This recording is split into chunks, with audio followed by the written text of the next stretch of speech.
When inheritance from rich aunt comes with a hidden condition, part 1/2. I'm still shaking, fam. Yesterday I found out my rich aunt left me everything in her will, the mansion, the money, the whole 9 yards. But here's the kicker, she leaves it all to me only if I agree to take on her ex-husband's debt. I'm talking millions, guys. The kind of debt that makes you want to cry yourself to sleep at night. And not just any debt, but a personal guarantee from yours truly. Like, what is wrong with people?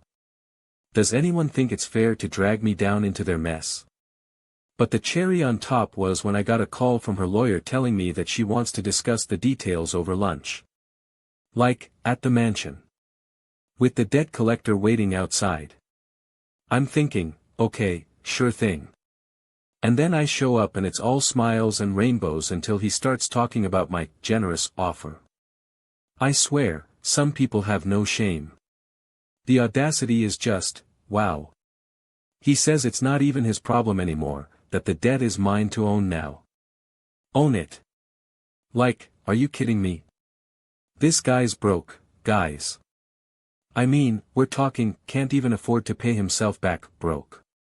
He tries to guilt-trip me into taking on the debt, saying something about how my aunt was really counting on me. Like, what does that even mean?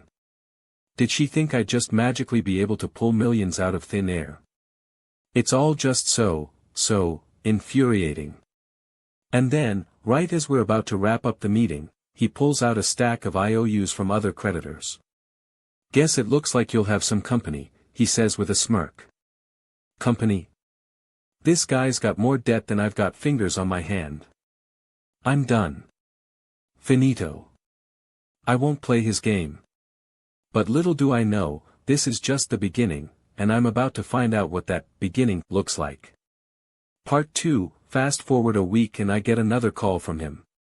This time it's not about the debt, although that's still on my mind. It's about something called community service. Apparently, if I want to keep the inheritance, I'll have to volunteer at his old business for a year. I'm thinking, what's next? Getting sentenced to community service in exchange for breathing oxygen? But then it hits me, this guy's not just broke, he's also got a serious ego problem. He thinks that if he can just manipulate me into taking on the debt, I'll somehow magically be able to handle it. But here's the thing, I'm not some poor, naive soul who's gonna fall for his games.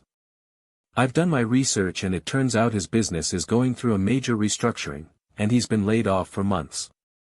I call him back and tell him exactly what's up. And you know what? He doesn't deny it. No sir, he just keeps on talking about how it's not his problem anymore. Not his problem. This guy's got some serious nerve. Long story short, I politely inform him that I'm not interested in playing any more of his games and hang up the phone. And then, well, let's just say I get a very interesting letter from a certain lawyer soon after. It turns out he was planning on using my inheritance to pay off some other debt, one that's about to be paid off anyway, thanks to him restructuring his business for my benefit. The look on his face when I tell him the news. Priceless. Serves him right for trying to pull the wool over my eyes. I may have lost a bit of money in this deal, but I definitely gained something way more valuable, karma. And trust me, it's gonna be a wild ride.